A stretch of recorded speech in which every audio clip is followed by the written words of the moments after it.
Chers étudiants, bonjour. Au cours de cet enregistrement, nous allons travailler la troisième série concernant la gestion financière. Donc, c'est une série qui va porter aussi bien sur l'effet de levier que sur la vanne ajustée. Donc, le premier exercice de cette série concernant l'effet de levier est le suivant. L'entreprise X envisage un investissement de 1 million de dirhams. Elle étudie plusieurs modes de financement afin d'apprécier l'influence de son endettement sur la rentabilité de ses capitaux en fonction des hypothèses suivantes. Donc, soit il y a un financement sans emprunt, ça veut dire autofinancement à 5%, c'est-à-dire le financement par les fonds propres de l'entreprise, soit il y a un financement à 40% par emprunt avec un taux d'intérêt de 10%, 40% du montant de l'investissement, c'est-à-dire 400 000 par emprunt avec un taux d'intérêt de 10%. La troisième hypothèse, c'est un financement à 40% par emprunt, mais cette fois-ci avec un taux d'intérêt qui est égal à 8%. Et la dernière hypothèse, il y a un financement à 60% par emprunt avec un taux d'intérêt de 8%.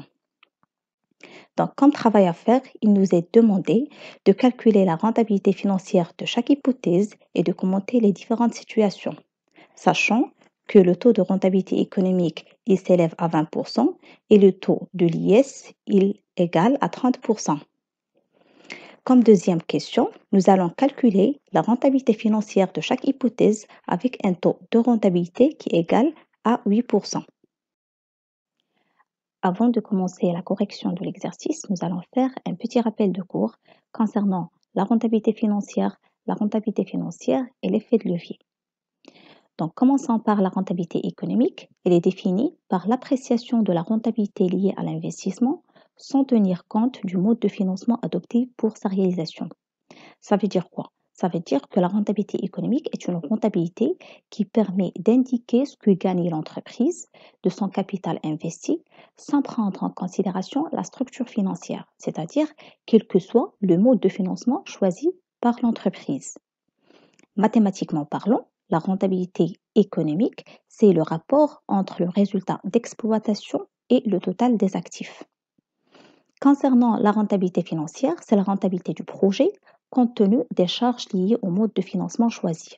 Ça veut dire que la rentabilité financière, c'est une rentabilité qui permet de savoir si la rentabilité dégagée par les actionnaires sur les fonds investis dans l'entreprise est supérieure à celle qu'ils pourraient obtenir sur un autre placement. On l'appelle soit rentabilité financière, soit rentabilité des capitaux propres. Donc, la formule de cette rentabilité est la suivante. C'est le résultat net divisé par les capitaux propres. Et pour pouvoir obtenir le montant des capitaux propres, donc on va prendre le montant de l'investissement duquel nous allons retrancher le montant de l'emprunt. Concernant l'effet de levier, on dit qu'il existe un effet de levier lorsque le recours aux dettes entraîne une augmentation des capitaux propres. C'est-à-dire, si le recours aux dettes accroît la rentabilité financière de l'entreprise, on dit qu'il existe un effet de levier. C'est-à-dire que l'entreprise a intérêt à s'endetter davantage. Maintenant, pour calculer le résultat d'exploitation, on va faire le produit du montant de l'investissement et du taux de la rentabilité économique.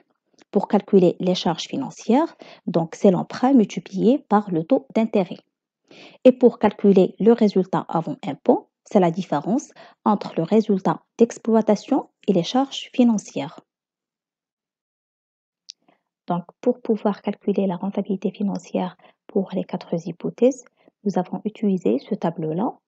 Donc, au niveau des colonnes, nous avons les modalités de financement et au niveau des lignes, donc nous avons l'ensemble des calculs qui vont nous permettre d'obtenir la rentabilité financière.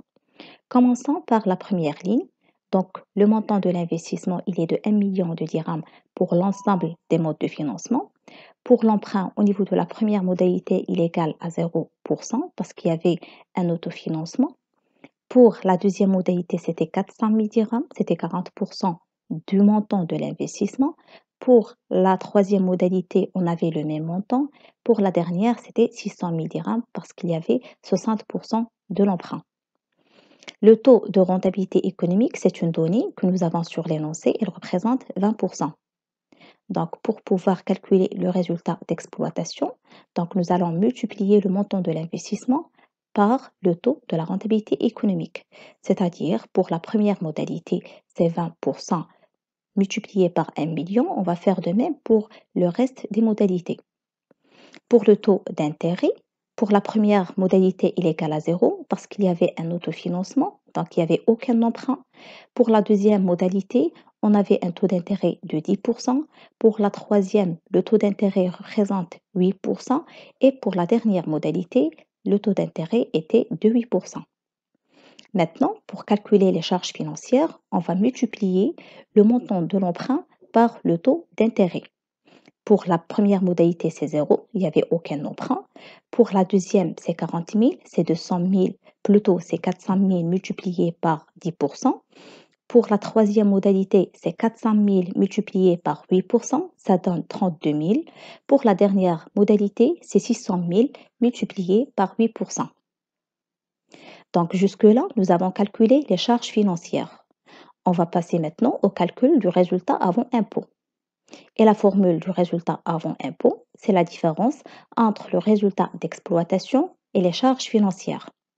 Pour la première modalité, c'est 200 000 moins 0, ça donne un résultat avant impôt qui correspond à 200 000.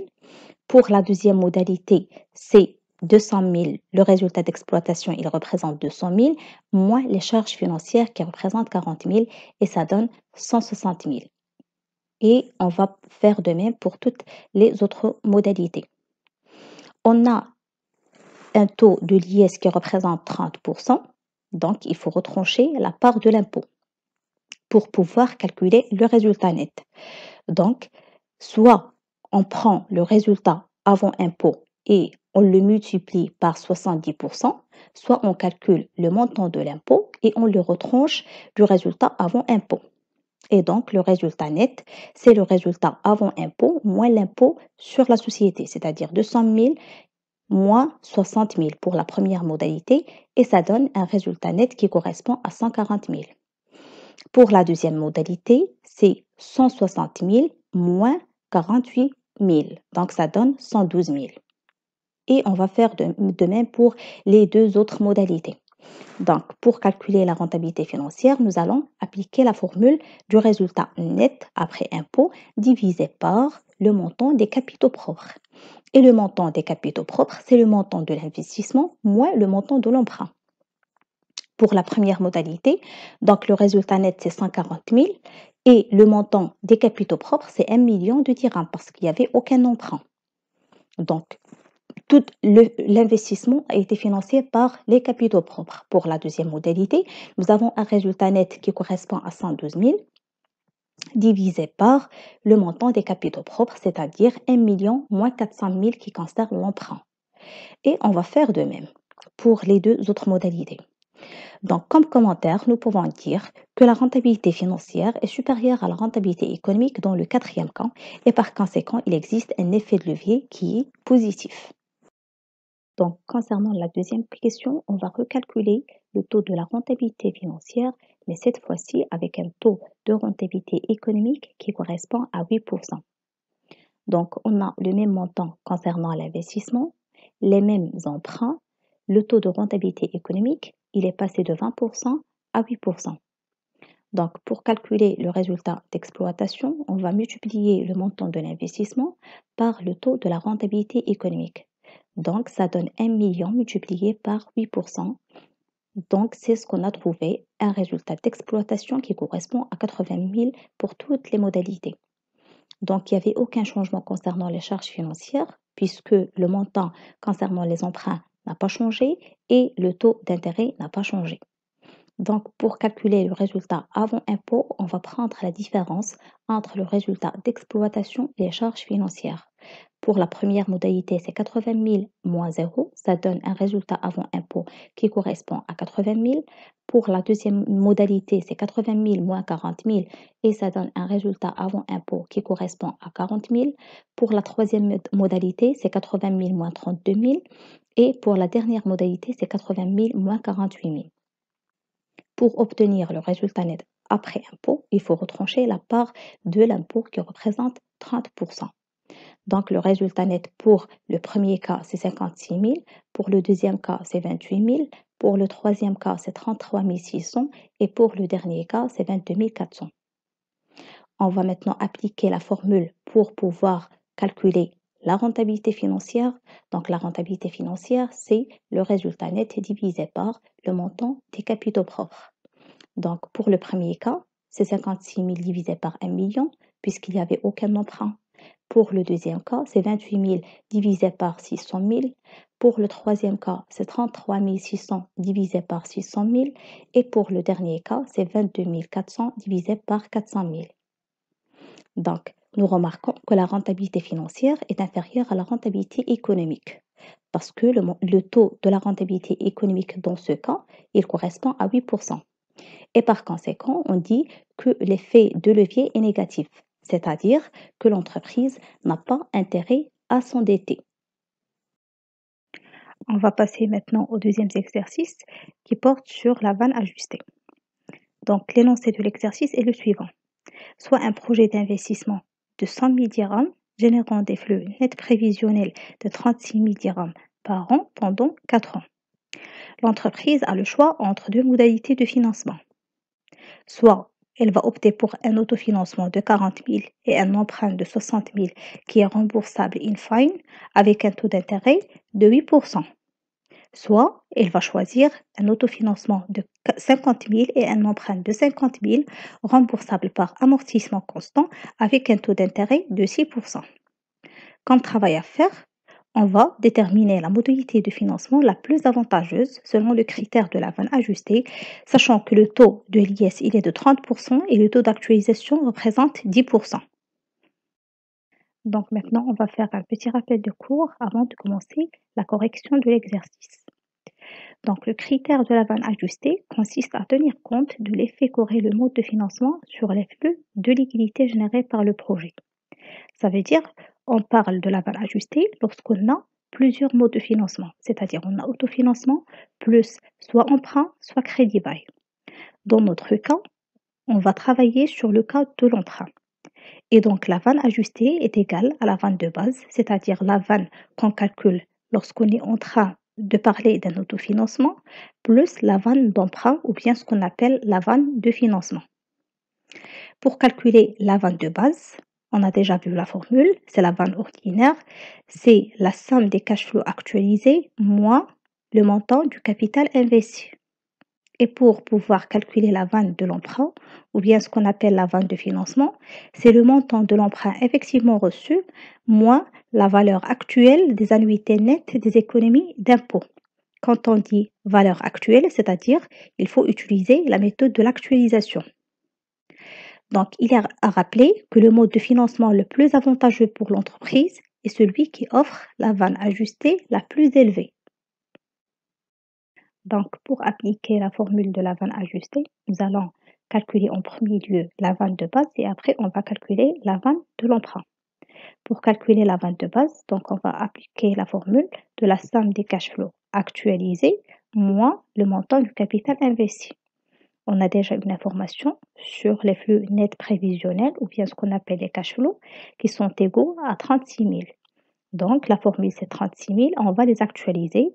On a la durée, c'est 4 ans. Et puis, nous avons une information sur le taux d'actualisation qui est égal à 10%.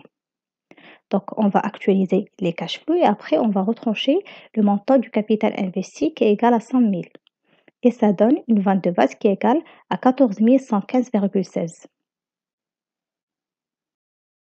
Maintenant, pour calculer la vanne de l'emprunt, on aura besoin de dresser le tableau d'amortissement de l'emprunt.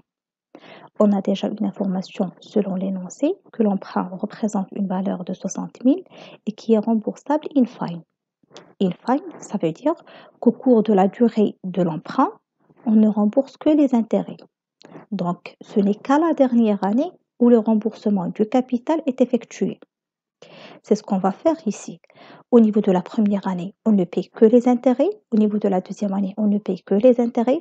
Au niveau de la troisième année, on ne paye que les intérêts. Mais au niveau de la quatrième année, on paye aussi bien les intérêts que le montant du capital. Donc, pour la première année, on a 3360 qui représente le montant des intérêts nets d'économie de l'IS. On a déjà une information sur l'économie, sur plutôt l'impôt sur les sociétés qui représente 30%. Donc, toujours pour les intérêts, il faut prendre la part nette, c'est-à-dire il faut retrancher la part de l'impôt. Donc, on va prendre en considération les intérêts nets et non pas les intérêts bruts pour pouvoir calculer les annuités nettes. Donc, pour la première année, normalement, au niveau des intérêts, on a 3600, mais il faut retrancher 30% qui représente la part des intérêts. Ce qui va rester, c'est les intérêts nets, c'est-à-dire c'est 3360, que ce soit pour la première, la deuxième ou bien pour la troisième année. Par contre, pour la quatrième année, on va prendre en considération et les intérêts nets et le montant du capital. Donc, on a pour la vente de l'emprunt, on a déjà dit la formule, c'est le montant de l'emprunt effectivement reçu moins les valeurs des annuités qui sont nettes, c'est-à-dire il faut actualiser les annuités.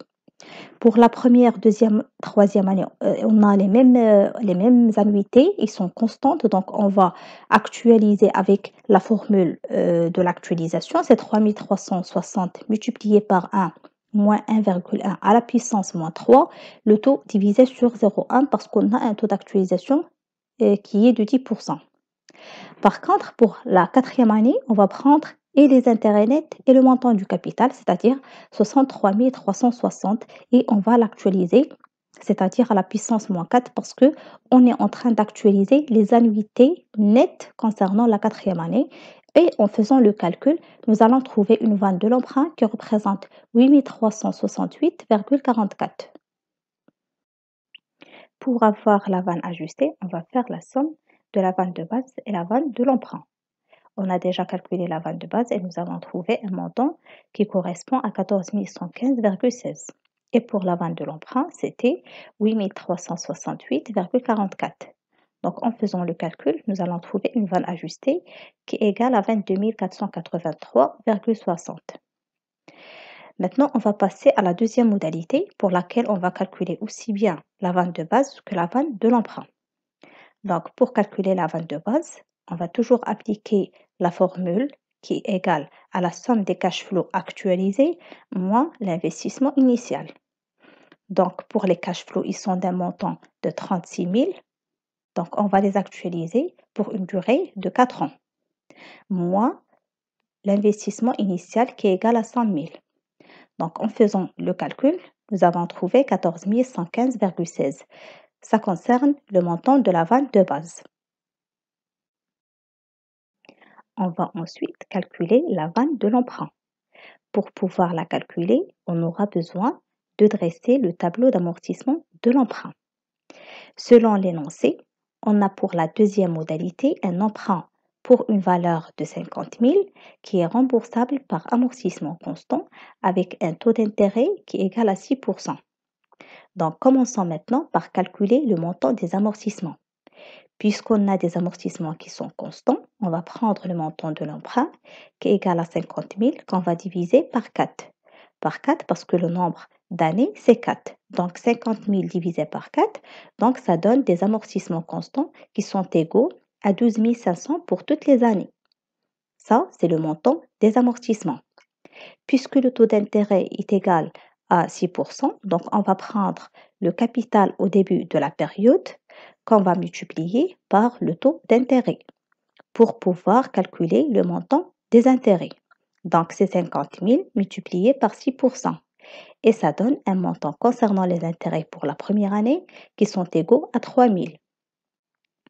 Comme vous le savez, l'annuité, c'est la somme des intérêts et des amortissements. Donc, pour la première année, c'est 3 000, c'est le montant des intérêts, plus 12 500, c'est le montant des amortissements. Jusque-là, nous avons calculé les annuités.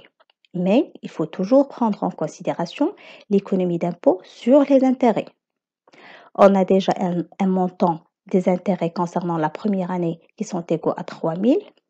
Et puisque le taux de l'IS c'est 30%, donc on va multiplier ce montant-là par 30% pour calculer l'économie d'impôt sur les intérêts. Donc 3 000 multiplié par 30%, ça donne 900. Et donc là, on va calculer les annuités nettes d'économie d'IS.